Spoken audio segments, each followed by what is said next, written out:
Sefaletle inim inim koskoca bir dünya. Bekliyor bir damla inayet, bir damla ziya.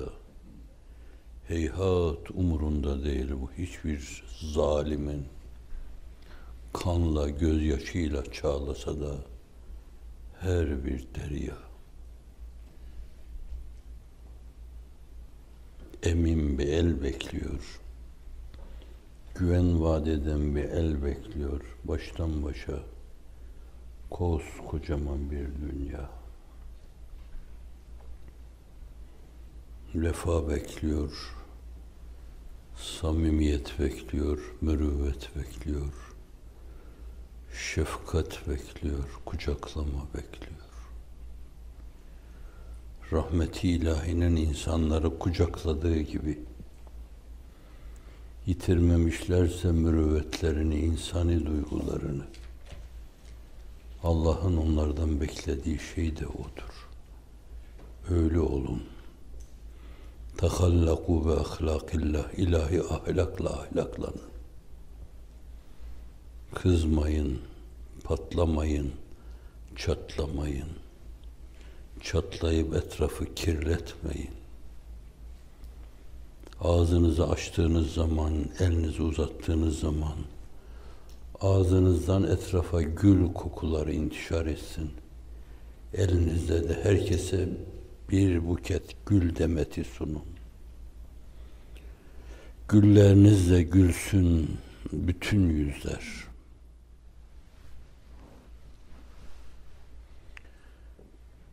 Acı, karma karışık, vefa beklentisiyle kıvrım kıvrım bir dönemde yaşıyoruz. Allah inayetini üzerimizden eksik etmesin. Görüp sezen çok az. Onlar da kendilerini imkansızlık içinde görüyorlar. Ne yapsak ki, ne etsek ki mülazasıyla bir oraya, bir buraya. Çok ciddi bir stratejileri yok, bir planları yok, bir projeleri yok. İnayeti ilahinin dürtü denebilir mi ona, saygısızlık mı olur bilemeyeceğim. Tetikleme demek daha iyi, sevk etme demek daha iyi. Sevkiyle başlamış ve yürüyor gibi görünen bir inayeti ilahi çağlayanı da var.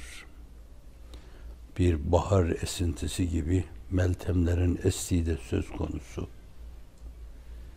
Ama o da bir yönüyle bizim vefamıza, sadakatimize, samimiyetimize, bunlardan da öte bu duygularda temadiye bağlı. Böyle samimi bir tavır sergilediniz ama bakalım bu mevzuda ne kadar samimisiniz? Kaç sene buna dayanacaksınız?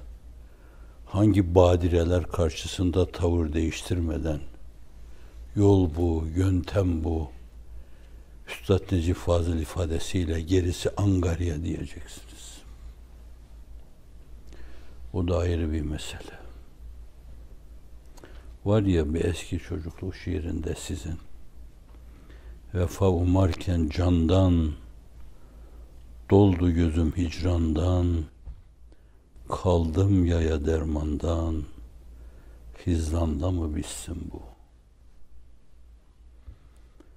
Değişik şeyleri, önemli kazanımları bir vefasızlığa kurban etmemek lazım.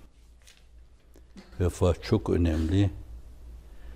Size yazıyla hatla seslenen levhalarda da var. Vefa yahu. Ey insan biraz vefalı ol. Allah kullarına vefalı olduğunu ifade ediyor. Evfu bi ahdi ufi bi ahdikum. Verdiğiniz sözü tutun, bana karşı vefalı olun. Bakın nasıl vefalı olunurmuş, görün. Çok küçük şeyler yapın, şart-ı adi planında ortaya koyun. Tenasübilliyet prensibine aşkın nelerle size mukabelede bulunacak. İna edecek. Ondan gelene insan yeter dememeli de, fakat belki dünyada olsa, dünyevi mantıklı olsa, yeter artık falan diyecek kadar öyle bir vefa sergileyecek, doyuracak, doymanın üstünde, tatminin üstünde daha neler neler. Evfu bi ahdi, ufi bi ahdikum ve iyyâye ferhabun. Başkasına karşı değil, bana karşı saygılı olun. Edepli olun.